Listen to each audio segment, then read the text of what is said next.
আসসালামু আলাইকুম, সবাইকে শুভেচ্ছা জানাচ্ছি। মাসুম মাহবুব দেখছেন ওপেন দ্য ইউটিউব চ্যানেল এবং মাসুম মাহবুব ফেসবুক পেজ। প্রশ্ন হলো, কখনো 4-5 মিনিট দেরি হয় কেন বলবো আপনাদেরকে। দেরি হওয়ার প্রধান কারণ হলো আমি এই মুহূর্তে আছি বাংলাদেশে। একসময় আমি আপনাদেরকে দেশের বাইরে থেকে খবর দিতাম, এখন দিচ্ছি বাংলাদেশ থেকে। তো বাংলাদেশ থেকে দেওয়ার ক্ষেত্রে যেটা হয়, আমি যখন লাইভ শুরু করতে যাচ্ছি হঠাৎ করে দেখি বিদ্যুৎ চলে গেছে। তো জেনারেটর অন করতে গিয়ে দেখা যায় একটু সময় লেগে যায়। কারণ আমার স্টুডিওতে বাংলাদেশে এখন অনেক গরম পড়ে। আইপিএস এ মানে আইপিএস বিদ্যুৎ ব্যাকআপ দিতে পারে কিন্তু এসি ব্যাকআপ দিতে পারে না। স্টুডিওতে নরমালি একটু গরম থাকে, বুঝতে পারছেন। তো বাংলাদেশে তো কি বলবো, এখন অনেকে ক্ষেপে যাবে। বিদ্যুৎ নিয়ে এখন কথা বলে আবার গুপ্ত বলবে। তো কপাল পোড়া দেশে আছি, তো কিছু বলার নাই। চারদিকে শুধু নাই নাই। ওকে দর্শক, আমি অধিকাংশ সময় টাইম মতোই আসার চেষ্টা করি, আপনারা দেখবেন। আজকের মূল যে খবরটি দিয়ে আমি শুরু করতে চাই সেটা হলো, হরমুজ প্রণালীতে দুর্দান্ত খেলায় মেতে উঠেছে ইরান। পরাশক্তি আমেরিকা ইরানের কাছে কিভাবে বারবার ব্যর্থ হচ্ছে আমরা নিজ চোখে তা দেখছি। দ্বিতীয় গুরুত্বপূর্ণ খবর, গভীর রাতে গুরুত্বপূর্ণ মিটিং শেষেও নেতানিয়াহুকে আমেরিকা কোনো অনুমোদন বা অনুমতি দেয়নি। 3 নম্বর গুরুত্বপূর্ণ খবর, ইরান তার গত 40 বছরে এই যুদ্ধ শুরুর পর সর্বাধিক তেল বিক্রি করেছে, যেটি আমেরিকার জন্য সবচেয়ে বড় আঘাত হিসেবে বিবেচিত হচ্ছে।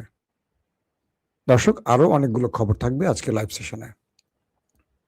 প্রথম যে খবরটি দিয়ে আমি শুরু করতে চাই সেটি হলো, কয়েকটি গুরুত্বপূর্ণ সংস্থা দাবি করেছে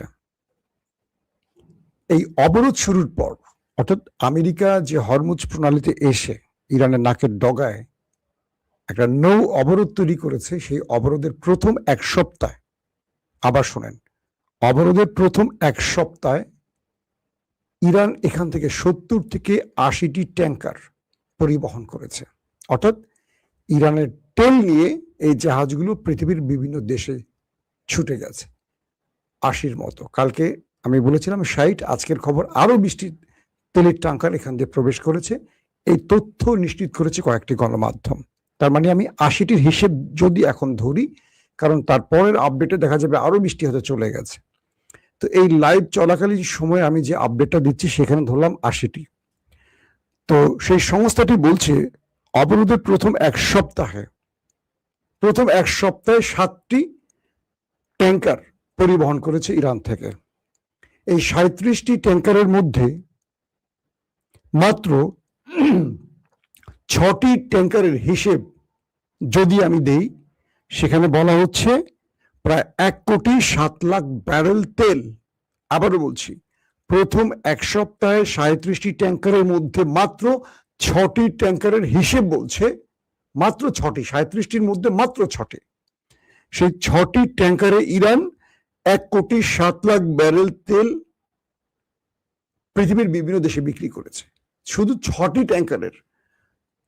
ট্যাঙ্কারের যদি 1,07,00,000 ব্যারেল তেল হয়, তাহলে 80টিকে আপনি এখন গুণ করে বের করেন কত ব্যারেল তেল হতে পারে। কালকে আপনাদের আমি যে খবরটি দিয়েছি, ইরান হরমুজ প্রণালী থেকে যে টোল আদায় করেছে, এটি তাদের জাতীয় ব্যাংকে জমা হয়েছে। বাংলাদেশে যেমন বড় ব্যাংক আছে নাকি বাংলাদেশ ব্যাংক বলে, ইরানের এটা কি মার্কাজি ব্যাংক বলে বা তাদের একটা শব্দ আছে, এই ব্যাংকে ইরান একটা বিশাল অ্যামাউন্ট জমা করেছে। ইরানের অর্থনীতি এই যুদ্ধের মধ্যেও বেশ ঘুরে দাঁড়াবার চেষ্টা করছে। যখন আমেরিকা দাবি করছে ইরান নাকি তার সেনাবাহিনী, পুলিশ বা রাষ্ট্রীয় বিভিন্ন ব্যক্তিদের বেতন দিতে পারছে না, কিন্তু ইরানের ভেতর থেকে এরকম কোনো অভিযোগ আসেনি। তার মানে ইরান এই যুদ্ধের মধ্যে পৃথিবীতে তেল বিক্রির এই মুহূর্তে খুব শীর্ষ পর্যায়ে রয়েছে। অন্যদিকে গালফ কান্ট্রিগুলো ব্যাপক চাপে আছে। ইরান আমেরিকার নিষেধাজ্ঞা উপেক্ষা করছে এবং ইরানের কাছে অনেকে ছুটে আসছে এখন তেলের জন্য। মানে গালফ কান্ট্রিকে বোতলবন্দি করে ইরান এখন নিজের তেল বিক্রি করছে। আমেরিকা বুঝতে পারছে যে ইরানকে নিষেধাজ্ঞা দিয়ে কোন বিপদে পড়ছে, ইরানকে আমেরিকা বেশি কিছু বলতে পারছে না, কারণ তেল না পেলে তো সবাই ট্রাম্পকে ধরে পেটাবে যে তোর বেটা, তোর জন্য আমাদের এই অবস্থা করুণ দশা হয়ে গেছে।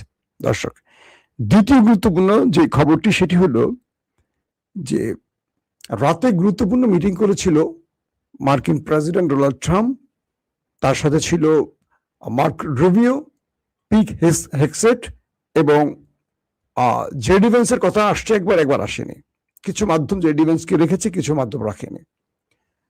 হোয়াইট হাউসে গুরুত্বপূর্ণ বৈঠকে ইরানের উপর আক্রমণের বিষয় নিয়ে আলোচনা হয়েছে। বেশ কয়েকজন মার্কিন জেনারেলরা সেখানে উপস্থিত ছিল, তাদের নাম প্রকাশ করা হয়নি। এ সময় ঠিক এই সময়টিতে ইসরায়েলের প্রধানমন্ত্রী নেতানিয়াহু তার যুদ্ধকালীন গুরুত্বপূর্ণ সেনা এবং ক্যাবিনেটকে নিয়ে বসছেন। ট্রাম্পের কাছে অনুমতি চেয়েছেন নাকি কয়েকটা সূত্র দাবি করেছে নেতানিয়াহু ইরানে আক্রমণের জন্য। এখন পর্যন্ত তাকে আক্রমণের অনুমতি দেয়া হয়নি। প্রশ্ন হলো, নেতানিয়াহু এককভাবে ইরানে আক্রমণ করে টিকে থাকতে পারবেন? কারণ বিগত যুদ্ধে ইরান ওই দেশটিতে যে ধোলাই চালিয়েছে তার দগদগে স্মৃতি এখনো সেই দেশটির মানুষ বহন করছে, যদিও গণমাধ্যম সেই দৃশ্যগুলো বাইরে প্রকাশ করতে দিচ্ছে না। মানে দেশটির সরকার কোনো গণমাধ্যমকে দিচ্ছে না। বাইরের যে গণমাধ্যমগুলো এসছে তাদেরকেও সেন্সরে বসিয়ে দিয়েছে যে কোনো খবর আমাদের অনুমতির বাইরে তোমরা দিতে পারবে না। এই পরিস্থিতিতে ইরানে গত রাতে হঠাৎ করে আকাশ প্রতিরক্ষা সিস্টেম অ্যাক্টিভ হয়েছে, সেখান থেকে মিসাইল ছোড়া হয়েছে। হাজারো মানুষ তেহরানের রাজপথে নেমেছে, স্লোগান দিয়েছে আল্লাহু আকবার। দুটো তথ্য পাওয়া গেছে। এক, ইরান হঠাৎ করে তার রাডারে টের পেয়েছে যে শত্রুর মিসাইল বা যুদ্ধ বিমান বা ড্রোন ইরানকে টার্গেটে এসছে, সেই টার্গেটে ইরান আকাশ প্রতিরক্ষা দিয়ে তাদেরকে মোকাবেলা করেছে। কিছু তথ্য বলছে যে এটি নাও হতে পারে, ইরান নতুন কোনো আকাশ প্রতিরক্ষা ইনস্টল করেছে যেটাকে তারা পরীক্ষা করেছে। এই দুটো বিষয়ে ইরান এখনো তারা নিজেদের পক্ষ থেকে কোনো তথ্য প্রচার করেনি, তাই দুটোকে সাসপেক্টে রেখেই সংবাদগুলো পরিবেশন করা হচ্ছে। হতে পারে ইসরায়েল, আবার ইসরায়েল দাবি করেছে তারা ইরানে কোনো স্ট্রাইক বা অ্যাটাক চালায়নি। তাহলে কোনটা হতে পারে? নাকি শত্রু ব্যর্থ হয়েছে বলে অস্বীকার করেছে, নাকি ইরান তার নতুন প্রতিরক্ষা পরীক্ষা করেছে? এগুলো নিয়েও যাচাই বাছাই চলছে। আসেন, আজকে সবচেয়ে গুরুত্বপূর্ণ খবরটা কি আসলে? আজকে সবচেয়ে গুরুত্বপূর্ণ খবরটি হলো ডোনাল্ড ট্রাম্প তার নেভিকে বলে দিয়েছে ইরানের কোনো জাহাজ যাতে হরমুজ প্রণালী পার হতে না পারে। এই নির্দেশনার পরও 80-র অধিক ইরানি তেলের ট্যাঙ্কার, গ্যাসের ট্যাঙ্কার পরিবহন করেছে, সেখান থেকে যাতায়াত করেছে। তার মানে ইরান আমেরিকাকে তোয়াক্কা করেনি, আর আমেরিকা ইরানকে আটকে রাখতে পারেনি। তো এর মধ্যে যে খবরটি এসছে, আমেরিকা ওয়ারশিপ বসিয়ে সাগর থেকে ইরানের অনেক মিসাইল মানে অনেক মাইনকে নাকি তারা ধ্বংসের কাজে ব্যস্ত ছিল। অর্থাৎ হরমুজ প্রণালীতে ইরান বিভিন্ন পয়েন্টে মাইন পুঁতে রেখেছে। তো আমেরিকা ওয়ারশিপ বসিয়ে তাদের যে আন্ডার সি ড্রোন গুলো আছে, এই আন্ডার সি ড্রোন গুলো দিয়ে তারা ইরানের মাইন দূর করার বা মাইন সরানোর কাজ করছিল। তো এই তথ্যটি ইরানের কাছে আছে। তো ইরান প্রথমে যে মাইনগুলো পুঁতে রেখেছিল এগুলো ছিল একটু পুরনো আদলের, অর্থাৎ অনেক আগের আমলের মাইনগুলো কি করবে, তারা ভাবছে যে এগুলো সাগরে পুঁতে রেখি, কাজ করলে করবে, না করলে করবে না। বাট এগুলো তো মানে অনেক আগের মডেলের, এগুলো একটু ব্যবহার করা উচিত, দেখা উচিত এগুলোর শক্তিমত্তা কেমন আছে বা কতটুকু কাজ করে। তো আমেরিকা হরমুজ প্রণালীতে ঢুকে তাদের আন্ডার সি যে ড্রোন সেগুলো ব্যবহার করে এই মাইনগুলো দূর করার বা সরানোর কাজ করছিল, এমন কিছু তথ্য আসছে ইরানের কাছে। এরপর ইরান সেখানে নতুন ভেরিয়েন্টের একদম নতুন তরতাজা মাইনগুলো তাদের ছোট ছোট বোটে করে, অজস্র বোট হরমুজে ঢুকে আবারও পুরো সাগরে বারুদ ভর্তি মাইনগুলোকে পুঁতে দিয়েছে নতুন করে, একদম নতুন আদলের। তো এই খবরটি ডোনাল্ড ট্রাম্পের কাছে গেলে ডোনাল্ড ট্রাম্প হতাশ হয়ে বলেন যে ইরান কি করে আবারও মাইন পুঁতলো এখানে।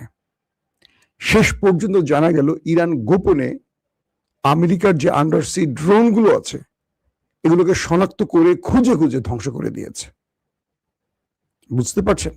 অর্থাৎ সাগরের যে ড্রোন গুলো আমেরিকা ব্যবহার করেছিল ইরানের মাইন সরাবার কাজে, এগুলোকে সবগুলোকে শনাক্ত করেছে ইরান, করে বিভিন্ন অপারেশন চালিয়ে হরমুজ প্রণালীতে থাকা মার্কিন আন্ডারসি ড্রোনগুলোর অধিকাংশকেই ধ্বংস করে দিয়েছে ইরান। এরপর সেই জায়গাগুলোতে আবার নতুন করে মাইন পুঁতে দিয়েছে ইরান। বলা হচ্ছে এই মাইনগুলো খুবই ভয়ঙ্কর। যদি এই মাইনের সামনে পড়ে মার্কিন ওয়ারশিপ বা মার্কিন ভেসেল মোটামুটি সব উড়ে যাবে। আমেরিকার এক একটা ওয়ারশিপের দাম 4-5 বিলিয়ন মার্কিন ডলার। যে দামি দামি ভেসেলগুলো আসছে এগুলো অনেক মূল্যবান। তো ইরান বলে দিচ্ছে আমেরিকাকে উদ্দেশ্য করে যে তুমি হরমুজ প্রণালী অতিক্রম করার সাহস করো না, পারলে তুমি জীবন নিয়ে পালাও। কারণ সাগরে আমরা যে মাইনগুলো পুঁতে দিয়েছি তোমার ওয়ারশিপকে ধ্বংস করে দেবে, ডুবিয়ে দেবে। তোমার যে মেরিন সেনারা আছে, তোমার যে কমান্ডোরা আছে সাগরে, তাদের ঠিকানা হয়ে যাবে পানির নিচে। আমেরিকা এখন নতুন করে আরেকটি চাপে পড়ে গেল। এই মুহূর্তে যে কি করবে তারা, একটার পর একটা পরাজয়ের গল্প তাদের সামনে আসছে। তাদের মূল্যবান আন্ডারসি ড্রোনগুলোকে ইরান ধ্বংস করে দিয়েছে। আবার ইরানের শত শত বোট সাগরে এসে মাইনগুলোকে আবার সেট করে দিয়েছে, এবার আরো বিস্তীর্ণ এলাকা জুড়ে করে দিয়েছে।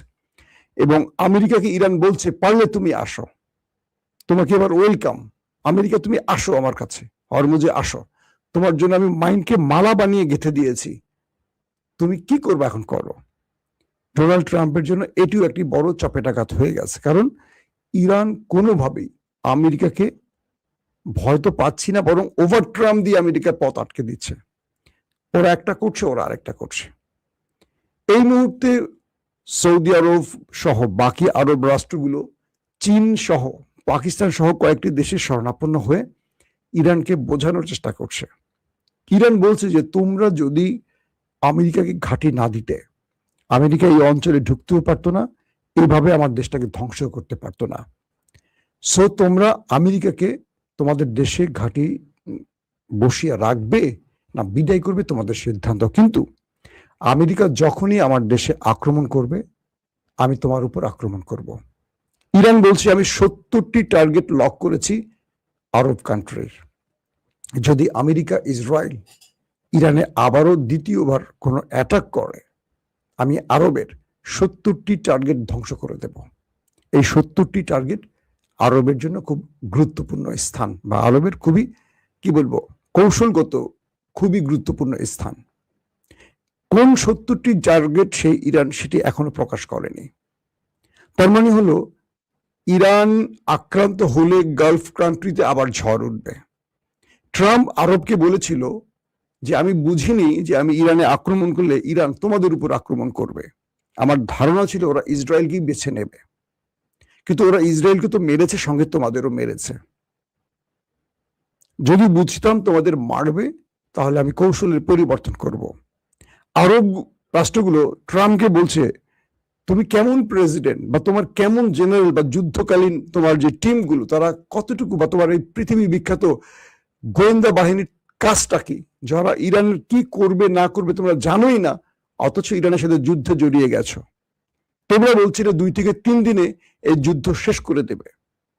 40 দিন পর তোমরা নিজেরাই ইরানের হাতে পায়ে ধরে যুদ্ধবিরতি ঘটিয়েছ। এরপর তোমরা যুদ্ধবিরতির জন্য পাকিস্তানে গেছো, দ্বিতীয় দফা তোমরা গিয়ে বসে আছো, ইরান তোমাদের পাত্তাই দেয়নি। তোমরা আমাদেরকে কি বোঝাতে চাও? আরবের এই কথায় মার্কিন প্রেসিডেন্ট ডোনাল্ড ট্রাম্পের মুখ কালো হয়ে গেছে, কারণ তার জন্য আসলে কোনো সুসংবাদ এই মুহূর্তে নাই। এখন ইরান যেই খেলাটি খেলছে, একদম অনেস্টলি বলি, যে কোনো ভাবে আমেরিকাকে হরমুজ থেকে সরাবে। যদি আমেরিকা হরমুজ থেকে না সরে, কোনো মিস অ্যাডভেঞ্চারে যায়, আবার নতুন করে আমেরিকার সবচেয়ে বড় ক্ষতি হয়ে যাবে। কারণ ইরান যে মাইনগুলো পুঁতেছে এবার, আর এগুলো যদি ওয়ারশিপ এখানে অতিক্রম করতে যায়, তাহলে মহামূল্যবান ওয়ারশিপ তো যাবে, সঙ্গে মার্কিন বিশাল সেনাদের প্রাণ চলে যাওয়ার আশঙ্কা থাকবে। এখন ট্রাম্পকে শেষ পর্যন্ত এখান থেকে যেতেই হবে। আর ইরান বলছে যে আমরা হরমুজ থেকে টোল আদায় করছি, করবই, তুমি যা কিছু করো, যত বড় অবরোধ বসাও, তোমাকে আমরা সাগরেই মোকাবেলা করব। পাশাপাশি মুস্তফা খামেনি নতুন একটি বক্তব্য প্রচার হয়েছে। তিনি তার জাতিকে বলছে যে তোমাদের এই ঐক্য পুরো ইরানিদের শক্তি বৃদ্ধি করেছে। অর্থাৎ তিনি বুঝতে পারেনি যে ইরানের পুরো জাতি এরকম ঐক্যবদ্ধ হবে, কারণ একসময় এই সরকারের বিরুদ্ধে বিক্ষোভ হয়েছে ব্যাপক, কিন্তু পুরো ইরানির এখন একজোট হয়ে গেছে। পেহলভিকে আমেরিকাতে মোটামুটি ধোলাই টোলাই দিয়ে অপমান করা হয়েছে, দেখেছেন আপনারা। তো মুস্তফা খামেনির নতুন বক্তব্যে বলা হয়েছে, হে ইরানি জাতি, তোমাদের কাছে ওদের কামানের গোলার চেয়েও ওদের মিডিয়া প্রজেক্ট সবচেয়ে ভয়ঙ্কর। এটি আমি বিএনপি আর জামাতকে উদ্দেশ্য করে আবারও বলতে চাই। হে বিএনপি জামাত, তোমাদের সামনে শত্রুর বুলেটের চেয়েও আওয়ামী বা ওপারের প্রিসক্রিপশন ভয়াবহ। কারণ ছাত্রদল শিবিরকে গুপ্ত ইস্যুতে মাঠে নামিয়ে একটা পুরোপুরি প্রকাণ্ড ডিনামাইট তৈরি করছে এখন আমাদের ভেতরে। আমি কাল থেকে কয়েকবারই খবরগুলো দেখেছি। সাদেক কায়েম এবং ছাত্রদলের রাকিব, আমি রাকিবকে পার্সোনাল যতটুকু চিনি, যথেষ্ট বিনয়ী একটি ভদ্র ছেলে, হয়তো কিছু বোকামি করে মাঝে মাঝে, কিছু জিনিস করে, এই দলটি এরকমই। রাকিব সাদেক কায়েমকে সরি বলতে বাধ্য হয়েছে, কারণ থানার ভেতরে গিয়ে ছাত্রদলের ছেলেরা ডাকসু নেতাদের পিটিয়েছে। এটার জন্য তারেক রহমান ব্যাপক ক্ষেপে গেছে, আমি যতটুকু তথ্য পেয়েছি। তিনি বলেছেন এইরকম প্র্যাকটিস ছাত্রদলের জন্য আর না হয়। কিন্তু আমি দেখছি কিছু গর্ধব ছাত্রদল এটাকে ওন করে সোশ্যাল মিডিয়া ঝড় তুলছে, যেটা তারেক রহমান নিজেই ওন করছেন না। তারেক রহমান এমন বাংলাদেশ দেখতে চান না, এটিও ছাত্রদেরকে বলে দেয়া হয়েছে। কিন্তু বলা হয়েছে যেই ফেসবুক পোস্টটি ঘিরে কাণ্ডটি ঘটানো হয়েছে মাহমুদ হাসান নাকি নাম একটা ছেলের, এটি ছিল ফেক।